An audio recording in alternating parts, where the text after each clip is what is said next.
Inilunsad ng grupong Scrap Work Network ang Project Yakap Hugs Not Hugs na layong tulungan ng mga biktima ng Bagyong Yolanda sa pamamagitan ng pag-aampon.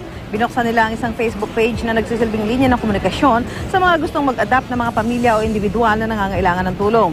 Sabi ni Juana Change ng Scrap Work Network, karamihan sa mga miyembro nila ay nag-ampon ng mga kaanak o kahit di kakilala. Katulong nila rito ang Department of Social Welfare and Development at ang Lifeline Foundation Support Team Incorporated.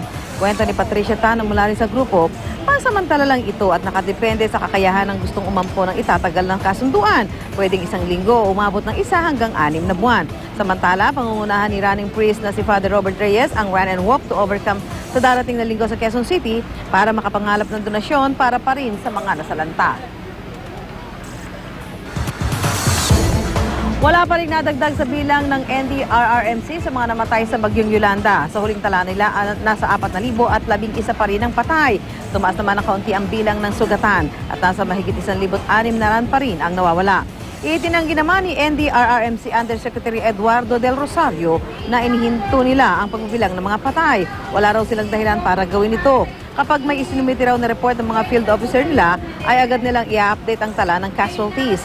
Nagkaroon naman kanina ng press conference sa mga Multinational Coordinating Council o MNCC ng iba't ibang bansa. Narito ang lahat ng bansa patuloy na tumutulong na makabangon ang Visayas. Pinasalamatan silang lahat sa pulong. Sa ngayon, nasa 68 air assets at 14 na naval assets ang tumutulong sa operasyon sa Visayas at madadagdagan pa raw ito. Tutulong din daw ang mga miyembro ng MNCC sa pag-rebuild sa mga nasalantang lugar.